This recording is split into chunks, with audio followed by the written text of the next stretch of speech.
Bonjour les amis, bienvenue sur ma chaîne YouTube. Alors ça c'est ma vie au Canada, la fin de mon mariage, 4e partie. Alors cette vidéo-ci prend un peu plus de temps parce que il y avait des événements non planifiés, aussi des événements planifiés et des événements non planifiés qui ont eu lieu. Donc j'ai dû m'adapter à ce qui se passait. Voilà pourquoi la vidéo vient un peu en retard, mais je prie que je complète cette 4e partie aujourd'hui, mais ce n'est pas la fin des épisodes. Et il est même grand temps que je m'organise déjà et que j'écrive au moins les points que j'ai déjà couverts en général. Comme ça, je sais ce qui reste à partager avec vous parce que c'est loin d'être la fin, je vous assure. Alors, dans cette vidéo, je pense bien que j'aimerais parler de mes beaux-parents, ma belle famille canadienne, surtout ma belle-mère, que j'adore d'ailleurs. Mais je fais encore ces vidéos pour ne pas cacher les réalités que certains d'entre nous vivent. Et puis, ce n'est même pas pour que vous vous joigniez à moi pour garder rancune à quelqu'un ou à quelqu'une. Non. Au-delà de tout ce qui se passe, le pardon est nécessaire. Pas pour eux, mais pour moi. Parce que je ne veux même pas continuer dans l'étape suivante de ma vie avec l'amertume ou la colère contre quelqu'un. No. I ain't got time for that. I really do not have time for that. It's too heavy of a burden to carry. Donc, allons au départ. J'ai rencontré sa maman, je crois, en 2018. Nous sommes partis à Ontario pour une visite et c'est là que je l'ai d'abord rencontrée. Et elle m'a paru, très nice, gentille, compréhensive. Et surtout, on a tendance à penser que les gens qui ont grandi de ce côté ou qui ont vécu beaucoup à l'Occident, ont une certaine kindness, une certaine gentillesse à eux là. Et puis, elle est toujours gentille. Mais je crois juste qu'avec le déroulement des événements, comme toute autre maman d'ailleurs, elle s'est tenue du côté de son fils. Mais une chose s'est passée lorsqu'elle est venue en 2019, lorsque nous sommes allés au Togo et au Gabon pour nos mariages à la coutume et de façon traditionnelle. Elle faisait beaucoup, de bruit en disant que Dieu lui a donné une fille, parce qu'elle n'a que 3 garçons. Et mon ex-époux d'ailleurs, est le dernier. Donc elle était en train de dire Dieu lui a donné une fille et tout. Mais pendant le déroulement des événements malsains là, je n'ai pas ressenti mère à fille type de relation. Et je vais vous donner quelques exemples. Je vais vous raconter d'abord ce qui s'est passé en novembre, le 26 novembre, parce qu'elle est née le 26 novembre de l'année passée. Alors, nous ne sommes pas ensemble, nous sommes loin. Et il m'envoie un message que, babe, est-ce que tu as planifié quelque chose pour l'anniversaire? À moins de lui répondre, pas encore, mais qu'est-ce que tu aimerais avoir? Quel est ton souhait? Et il me dit, des amis ont prévu m'amener pour un pot. J'ai dit, ok, juste toi. Et j'avais le plan de descendre pour son anniversaire et ça, il le savait parce que ça a été conclu bien depuis. C'est juste que les activités qui devaient avoir eu lieu n'ont pas été booked ou on n'a pas décidé de ça plus tôt. Alors, je voyage, je viens le retrouver pour son anniv et ça tombe sur un dimanche. Alors, monsieur me dit, Déjà, quand j'avais demandé, c'est toi seul qui va pour le brunch, il me dit non, lui et ses amis qui partagent la même date d'anniversaire. J'ai dit d'accord, mais on n'avait pas fini la conversation parce que j'étais au travail. Donc je viens, je voyage, je crois que c'était une semaine avant son voyage, son anniversaire même, qui m'a posé cette question. Alors je descends et je suis là. Il me dit, oh bébé, j'aimerais que tu prépares. Il a sorti 5 mai là. Pour son anniversaire, on aura le dîner ensemble. J'ai dit, oh, il n'y a pas de problème. Alors, nous sommes partis acheter ce qu'il fallait cuisiner le jour avant. Et dimanche matin, j'ai commencé à la cuisine. Et il n'avait pas conclu, hein. Il n'avait pas dit qu'il sortait toujours avec ses amis pour le brunch. Donc, moi, je me disais que c'était même annulé. Donc, dimanche matin, qui est le 26 novembre, je lui pose la question que, mais, oh, tu pars toujours au brunch dont tu avais parlé là? Il dit oui, il s'en va. Il était 11h quand j'ai regardé mon téléphone. J'ai dit, oh, mais il est 11h. Tu pars à quelle heure pour revenir aussi? Attends, non? Tu pars à quelle heure? Il me dit, non, il va s'en aller dans un instant. Alors, monsieur vient en haut, il cogne à la porte de son fils et il dit à son fils, allons-y, on part manger ou ils partent, célébrer son anniversaire quelque part. Ça m'a très fait mal au cœur. Pourquoi? Parce que déjà, on ne passe pas assez de temps ensemble. On ne passe pas quantity temps ensemble. Alors, je tiens beaucoup à quality time.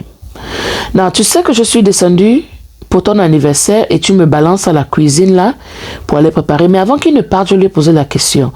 Que donc tu pouvais amener une personne extra à ton brunch et tu décides d'amener ton fils et pas ta femme? Ça, quel sens? Toi et moi ne s'est pas vu depuis longtemps. Je descends pour ton anniversaire.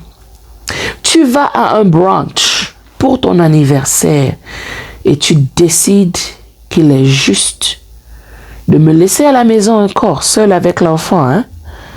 Et toi, tu pars t'amuser avec tes amis et c'est à moi que tu reviens vers 17h même. Ils sont déjà pleins, hein? Ils ont mangé même déjà. Donc, toute la nourriture que j'ai préparée là, c'est pour qui? C'est dans l'eau. Ça m'a très attristé. Et quand il revient, je lui fais part de mon mécontentement. Ça y est, il explose. Explose. Que j'ai gâté son anniversaire. J'ai ruiné son anniversaire. Je dis, mais tu ne me comprends pas. Tu peux aller t'amuser n'importe quel jour avec tes amis là, ça c'est bon. Tu peux aller en brunch comme tu veux avec ton fils ou tes amis ou tes collègues. Ça ne m'inquiète pas. Mais je suis descendue pour ton anniversaire et pour qu'on passe des moments de qualité ensemble. Et tu trouves qu'il est juste de sortir avec ton fils au lieu de sortir avec ta femme. Et vous savez, quand je réfléchis comme ça, des fois, je me suppresse quoi, parce que je ne veux même pas entendre que, oh, elle est jalouse du fils, parce que c'est pas ça. Je me suis retrouvée dans cette relation en train de quémander l'attention. Que je pense même que des fois, ok, ça va venir naturellement ou bien ça va, c'est automatique, que tu me comprennes, tu comprennes de quel angle je viens, mais c'est faux, ok? J'appelle sa mère parce qu'elle me dit que ce que vous traversez, tu ne me parles pas, blablabla, tu gardes ça pour toi. Ok, parce que je n'ai pas cette habitude d'appeler les parents là pour commencer à me plaindre de X. Non. Je pense qu'on est assez mature ou qu'on doit être assez mature pour régler nos différences à deux. Parce qu'au commencement, on était à deux. Mais bon, des fois, il y a des cas qui sont tellement compliqués qu'il faut aller vers d'autres personnes. Donc, j'appelle sa maman et je lui raconte les faits. Lui aussi, il a raconté ses faits. Et à sa mère de me dire que ici, là, c'est comme ça qu'on fait. Hein. On sort avec nos amis pour nos anniversaires. Que elle aussi, ses amis l'ont fait sortir pour son anniversaire. Je dis, mais tu es célibataire. Si tu avais un époux, tu célèbres d'abord avec ton époux avant de partir avec tes amis. Parce que aller avec tes amis en laissant ton époux à la maison, c'est pas considérant en fait. Mais again, elle n'a rien voulu comprendre. Elle me répond qu'ici là, c'est comme ça, on fait. J'ai dit d'accord. Mes excuses. Hein? Je ne savais pas. Mais maintenant là, je sais. Exemple numéro 2. Il y a un jour, comme je travaillais sur l'île là, pour un petit temps, j'ai demandé à monsieur mon mari de me déposer au quai, à la gare, là où je prends le bateau. Et quand il s'apprête à me déposer, il descend les escaliers, on est à la maison, et il me dit, oh, je dois mettre le carburant dans sa voiture de $50. Je le regarde, je dis, donc, je te paye maintenant pour que tu me déposes à la gare. Oh non, il n'a pas de carburant dans la voiture et il n'a pas d'argent. Je dis, mais tu allais au travail demain. Tu allais demander à ton patron de mettre le carburant dans ta voiture pour que tu puisses t'y rendre au travail. Il n'a pas répondu. J'ai appelé sa mère parce que les choses comme ça sont tellement petites. Hein. Mais ça me choque tellement. J'arrive pas à croire mes oreilles. Ou j'arrive pas à croire ce qui se passe. J'appelle sa maman. Je dis, tu te rends compte que ton fils me demande de mettre le carburant dans sa voiture pour qu'il me dépose à la gare. On est arrivé là comment? Je te paye maintenant pour que tu me déposes. Tu sais, une chose est, j'aurais même préféré qu'il prenne l'argent dans sa carte de crédit ou dans son compte, hein, il met dans la voiture, me dépose et après il me dit, bébé, est-ce que tu peux m'emprunter 250, $50 ou $100? Ça là même, c'est différent. Mais de me faire comprendre que pour qu'il me dépose là, il faut que je lui mette le carburant dans la voiture, c'est différent en fait. C'est différent. Parce que ça, c'est vraiment signe d'homme qui ne connaît pas ses responsabilités quand il s'agit de s'occuper de sa femme. Pas d'une femme, de sa femme à lui. Et moi-même, ce genre de choses-là me font tellement mal parce que je ne dépends pas de toi financièrement. Je m'occupe de ce que je peux m'occuper moi-même. Déjà, depuis qu'on est mariés même, je ne peux pas dire avec certitude que je suis couverte, quoi. Maintenant, il faut que je te paye aussi pour me déposer au quai. Quand j'ai appelé sa mère là, parce que je n'arrivais pas à croire tout ça, elle me dit, oh, son fils lui a dit qu'il n'avait pas d'argent. Et je me pose la question, tu élèves un homme, est-ce que tu lui enseignes de s'occuper de sa femme et de ses enfants? Et à moi de me rappeler, mais tiens, je ne vois pas ces valeurs en lui de toutes les façons. Il a 47 ans cette année. C'est pas un enfant. Ce n'est pas un enfant. C'est pas un enfant. Si c'est comme ça que vous fonctionnez, désolé, ça ne m'étonne pas. Non, ça m'a choqué. Mais bon, acceptance, hein? Il faut apprendre à vivre avec. Troisièmement, quand son fils me demande le divorce en février, là, j'appelle Lago.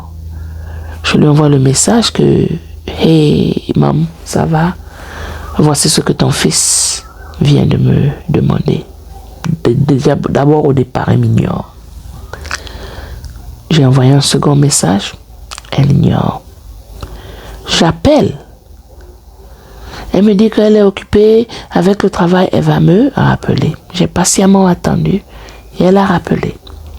Elle m'explique maintenant qu'elle était au travail et tout, donc elle n'a pas pu décrocher le téléphone ou me répondre de façon prompte. Il n'y a pas de problème. Je suis au travail, ça se comprend. Je dis oui, je t'appelle par rapport à la demande que ton fils a eu à me faire cette année. Et elle me dit que oui, il lui a dit qu'elle est fatiguée. Je vais dire ça en anglais, that her son is fed up. Et voilà, donc c'est mieux qu'on se sépare, que chacun aille de son côté. Et elle l'ose sortir. Oh, je ne savais même pas que c'est au travers de lui que tu as eu tes papiers. Déjà, ça me choque parce que le fils qui relate l'histoire à sa mère là, n'a pas dit à sa mère que j'avais déjà appliqué pour mon entrée express bien avant de l'avoir rencontré même. Bien avant. Bien avant.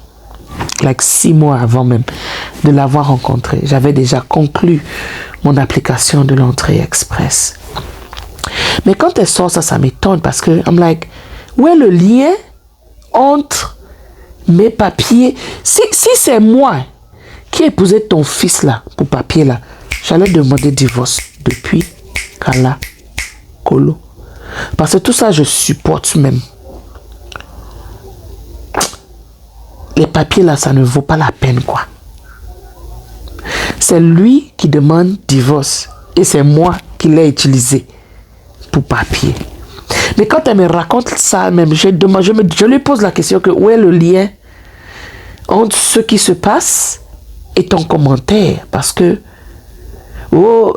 elle ne savait même pas que c'est à travers de lui que j'ai eu les papiers, parce que lui est parti raconter des bobards à sa mère. Et elle aussi ne pose pas de questions pour voir si c'est vrai ou entendre des deux versions pour connaître le juste milieu. C'est juste prendre la part de son fils. Et là, j'ai reconnu que je serais une idiote de vraiment penser qu'en elle aussi j'ai trouvé une mère. Parce que depuis le départ,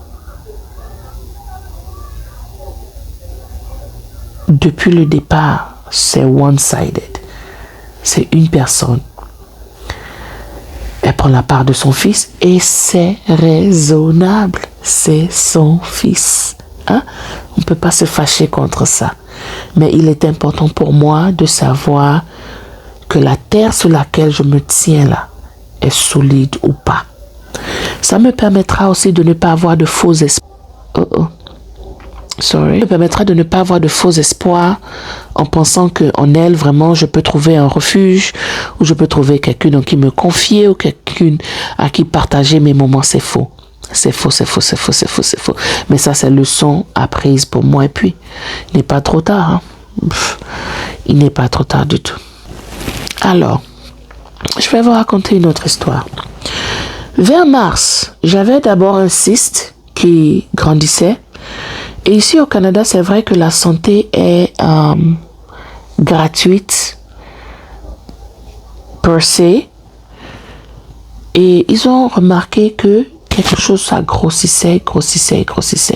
Mais ils me disaient, il ne faut pas t'inquiéter, oh, ce n'est pas cancéreux et blablabla. Mais je suis tellement paranoïde que je n'ai pas envie de prendre les chances parce que quand ça grossit comme ça, ça peut devenir cancerous, des cellules cancéreuses. Alors j'ai fait des recherches pour les États-Unis, là où ils pouvaient faire l'opération à moindre coût. Et je suis partie faire l'opération. Et tout ça là, c'est après que monsieur a demandé le divorce. Et une chose s'est même passée après qu'il ait demandé le divorce, là, après qu'il ait coupé complètement. Il m'envoie un message que toutes nos conversations dorénavant seront par email. Plus accès à son téléphone, blablabla, WhatsApp et par email. Les amis, c'était tellement mauvais que parce qu'à l'époque, là, il avait l'enfant. Donc, je devais carrément lui envoyer un email pour pouvoir parler à ma fille. J'ai dit, Tchè, Seigneur, moi, je suis africaine. Je ne connais pas tout ça Hey, je ne connais pas tout ça là. La méchanceté, le traitement que je reçois de ces gens-là, hein, c'est nouveau pour moi, quoi. C'est digérable. Je vais digérer ça avec le temps. J'ai digéré, non. Ce qui s'est déjà passé. C'est juste que c'est tellement choquant parce que je n'ai pas l'habitude d'être dans ce genre de toxic toxic environment comme ça. Donc c'est ça. Alors je suis partie au States. J'ai fait l'opération. Ils ont enlevé le cyste là et tout qui grossissait. Et avant de partir même, tu sais, quand il a dit que la conversation sera par email là, je ne faisais que lui dire ne me stresse pas. J'ai mon opération qui approche. Les médecins ont dit que ma tension monte. Arrête de me stresser, je t'en supplie.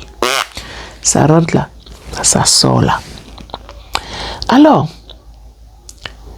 ce qui fait même que quand je suis partie au States là, il n'a pas su. Parce que je lui ai dit quand je partais, mais il ne prête même pas attention à la personne qu'il a épousée, quoi. C'est comme si avoir une femme pour lui, c'est juste un trophée. C'était juste un truc de gloire. Mais il ne veut pas mettre le travail qui est requis là-dedans. Alors, je m'en vais. Et là-bas, quand j'arrive même, c'est bagarre sur bagarre. Parce que le type-ci... Et la bagarre était sur quoi? Sur la scolarité de ma fille. Now, depuis qu'elle est née, j'ai dépensé 90% sur tous ses besoins. Tous ses besoins. Et les choses, again, sont devenues un peu difficiles là quand j'ai perdu mon travail.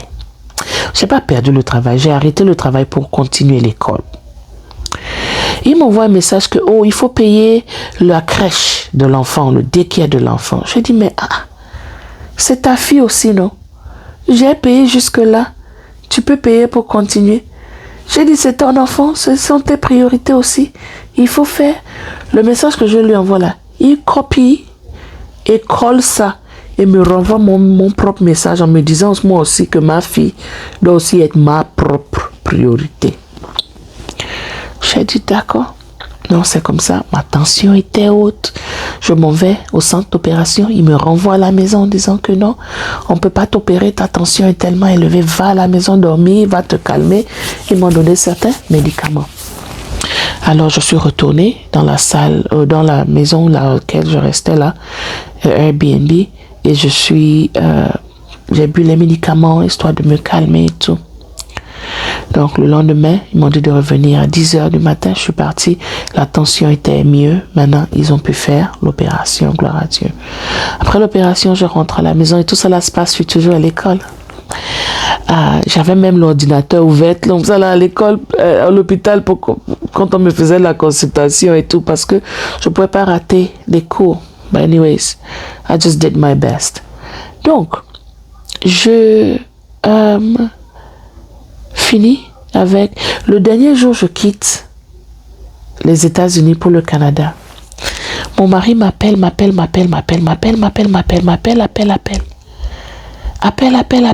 J'ai dit, le gars s'il peut appeler comme ça parce que d'habitude il se comporte comme si j'existe pas. Et il ne savait pas que j'étais au stade.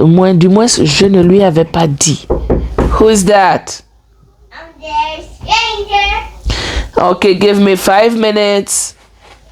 C'est ma fille, elle vient cogner à la porte de la chambre.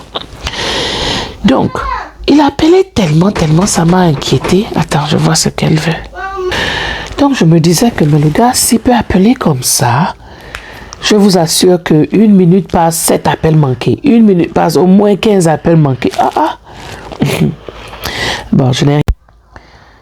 Alors, quand je reviens maintenant, il essaie de make amends et puis la période où il avait acheté le téléphone pour s'excuser d'avoir demandé ce qu'il a demandé là.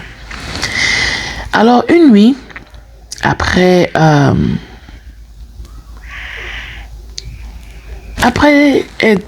moment intime, dirais-je, j'ai fouillé son téléphone et je découvre qu'il m'a déjà surnommé dans son téléphone en tant que ex. Et ça, c'est quelqu'un qui disait, oh, I love you, I love you, I love you, I love you. Moi aussi, je vais répondre, I love you. Ça, c'est quelqu'un qui m'a appelé plusieurs fois. Donc, je dis que quand tu cherches mon numéro dans ton téléphone, c'est ex que tu cherches. Et ça, c'est quelqu'un qui vient me donner une attitude de « je suis désolé ». Donc, c'est ce genre d'acte-là. Ça me fait vraiment me poser la question, es-tu vraiment désolé ou bien tu fais semblant de revenir parce que tu pensais que j'étais allé aux États-Unis trouver mieux? Quel est ton vrai motif? Ça, c'est un. De deux, quand je fouille le téléphone, je vois une conversation entre lui et sa mère avec ma location exacte de là où je suis parti pour l'opération aux États-Unis. La location exacte de l'hôtel et la location exacte de l'hôpital.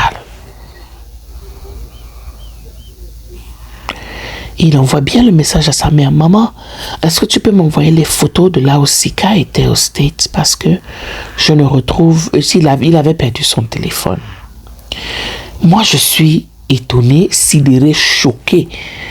Parce que je dis, vous deux là, vous me traquez ou quoi? J'arrivais pas à croire. Je me disais, quel genre de famille je suis rentrée là? C'est quoi ça? C'est trop malsain. C'est quoi?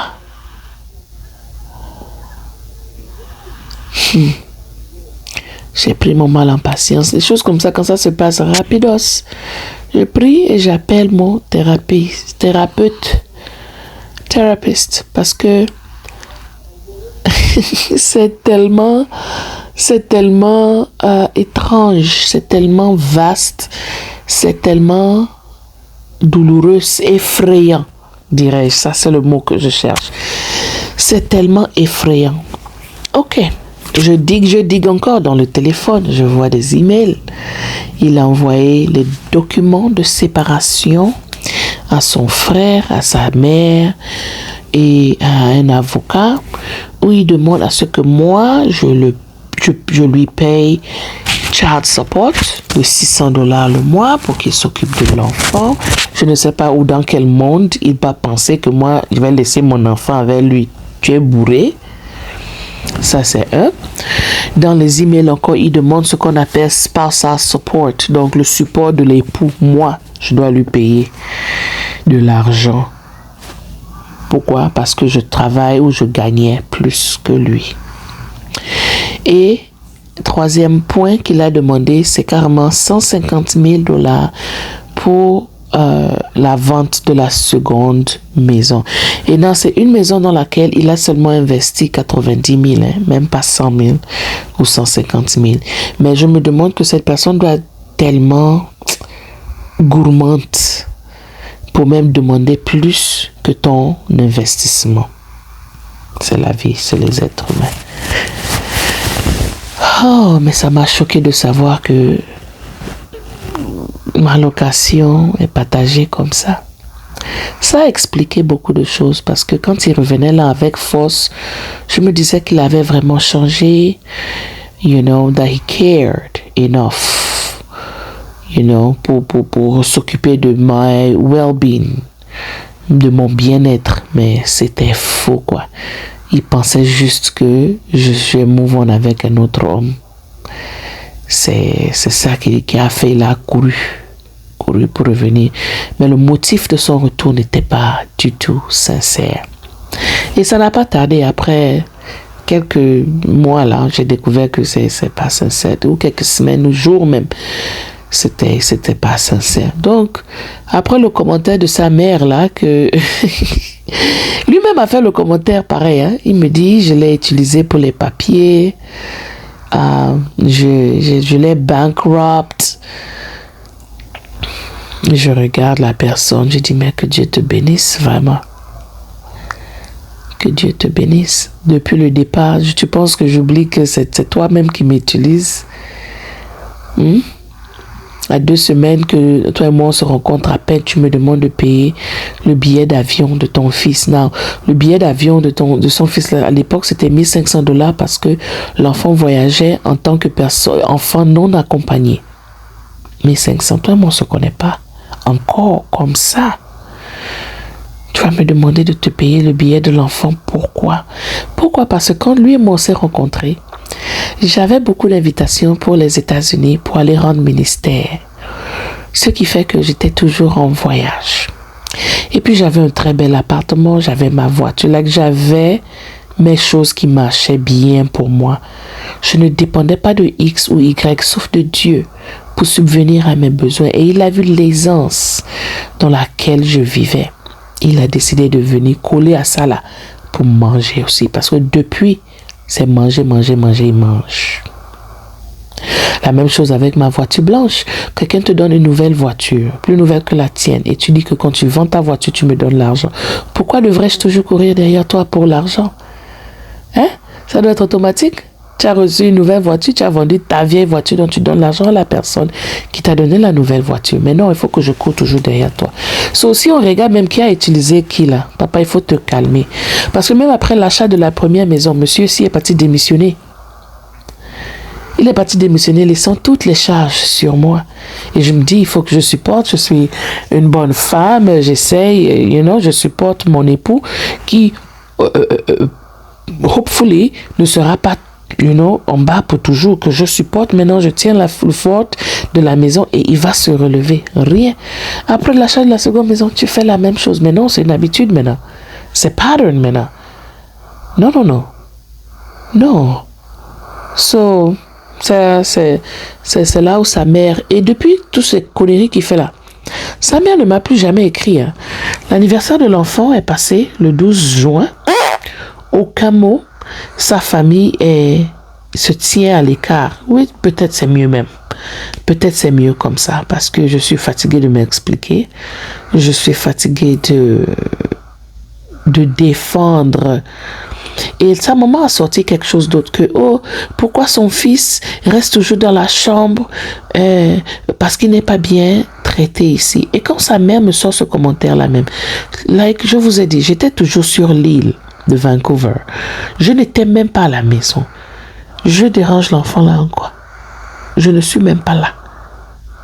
Et puis j'ai dit, quand tu rentres dans la chambre là, de l'enfant là, les gadgets que tu vas trouver, l'enfant là a 4 écrans de jeux vidéo. J'ai dit, même si c'est moi, je ne sors pas. Tu sors de la chambre pour chercher quoi? Quand il se réveille, c'est sur jeu vidéo. Il fait dormir, c'est toujours sur jeu vidéo. Toute la journée, c'est sur jeu vidéo. Même si c'est moi, si j'ai des choses qui me plaisent comme ça dans ma chambre, je vais sortir chercher quoi. Donc arrêtez de blâmer ce genre de comportement sur la personne qui n'est même pas dans la maison. Tout ça parce que tu veux peindre une image négative de moi envers tes parents. Si c'est ton choix, je ne peux pas m'y opposer. Parce que la vérité, ce que je sais, triomphe toujours. Ça peut prendre un temps, mais ça triomphe toujours. J'ai confiance à ce Jésus. J'ai confiance à ce Jésus-là. Donc c'est ça. C'est ça, ils ont dit que j'ai épousé mon Canadien pour les papiers. Mais il peut partir, hein. Il peut partir maintenant. Il peut partir. Je suis fatigué. Donc c'est ça les amis, 4e partie. Il y avait une autre chose de laquelle je voudrais parler, mais j'ai pas envie que cette vidéo soit trop longue. Et puis je suis fatiguée, regardez, mes yeux sont gonflés, je manque tellement de sommeil, je suis fatiguée de pleurer. Oh, mon téléphone même est tombé tellement j'ai mal à la main. Mais bon, petit à petit, je suis en train de regagner ma force, regagner ma joie de vivre. C'est un processus qui prendra du temps, mais je vous assure que je sortirai de là victorieuse. Pas la victoire contre un homme, pas la victoire contre un être humain, mais la victoire en moi-même, la paix du cœur que Dieu donne, ma vie que Dieu va restaurer. Parce que je crois vraiment beaucoup au caractère des gens, surtout les caractères qui se révèlent pendant les temps difficiles. Parce que la maison, ça vient, ça part. L'argent, ça vient, ça part. La voiture, ça vient, ça part. Mais quand tu te révèles ton vrai comportement là, ça reste. Parce que tu peux porter la veste à un singe, il est toujours singe. Faut croire au comportement des gens, surtout au moment difficile.